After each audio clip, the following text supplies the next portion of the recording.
हिन headlines news लाइ असां सां ताउन कयो आहे हॉकी मैचेस आपके खुशगवार लम्हों में हमेशा आपके साथ।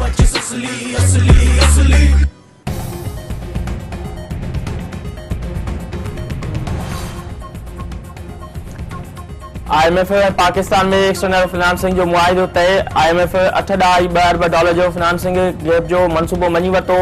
चीन खां 3 ॾहाई $5 अरब, सऊदी खां $2 अरब मिली वेंदा। गॾियल अरब इमारतुनि खां $1 अरब जी रक़म मिलंदी। एशियाई तरक़ियाती बैंक खां $50 करोड़, आलमी बैंक खां $50 करोड़ ऐं IMF खां कर्ज़ मुआहिदे तहत $3 अरब हासिल कया वेंदा।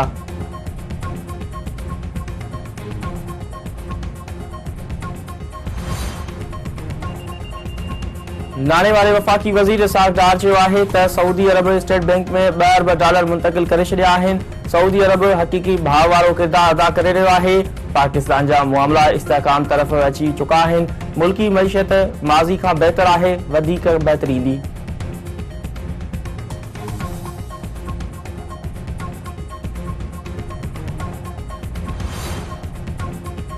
ज़राअत जे शोबे में $अरबे जी सीड़पकारी जी कोशिश कई पे वञे। ज़राअत ऐं ख़ुराक जी हिफ़ाज़त बाबति सेमिनार में ज़राअत जी अहमियत ते ज़ोर भरियो वियो आहे।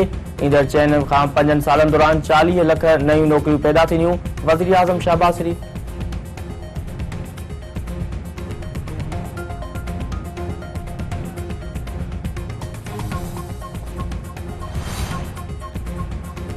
वफ़ाक़ी गृह वज़ीर राना सनाउल्लाह चयो आहे त अॻूणे वज़ीर आज़म नवाज़ शरीफ़ ऐं आसिफ अली ज़रदारी जी मुलाक़ात दौरान सीट एडजस्टमेंट या इलेक्शन अॻिते पुठिते करण बाबति को बि फ़ैसिलो न थियो आहे। आसिफ अली ज़रदारी ऐं नवाज़ शरीफ़ में मामूल जे मुताबिक़ मुलाक़ात थी आहे। नून लीग जो वाज़ मौक़िफ़ आहे त इलेक्शन निगरान सेट में थियणु घुरिजे। तौहीन इलेक्शन कमीशन केस में PTI चेयरमैन ऐं फवाद चौधरी जा ज़मानत न थियण जोगा गिरफ़्तारी वारंट जारी। PTI चेयरमैन असद उमर ऐं फवाद चौधरी खे ज़ाती हैसियत में पेश थियण जी हिदायत।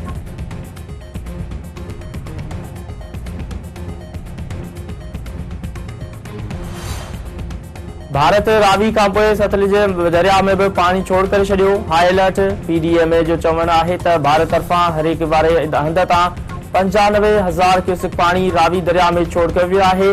भारत तरफ़ां पाणी छोड़ करण सबबि रावी ऐं सतलुज दरिया जी सतह में इज़ाफ़ो थी वियो आहे।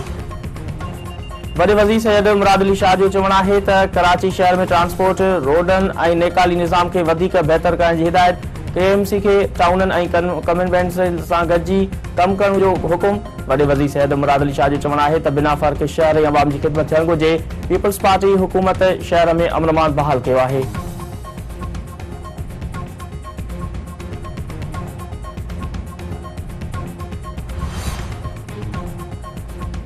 सिंध हाई कोर्ट तरफ़ां अगस्त जे ॿिए हफ़्ते में अहमद गिरोही क़त्ल केस जो चालान पेश करण जो हुकुम।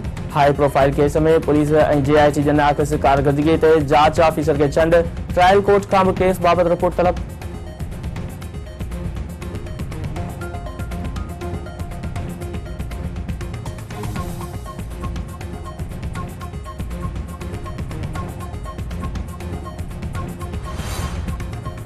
खानपुर वेझो झेड़े दौरान ज़ख़्मी जो जवान ज़ख़्म जी सट नसण ते दम धणी हवाले करे छॾियो।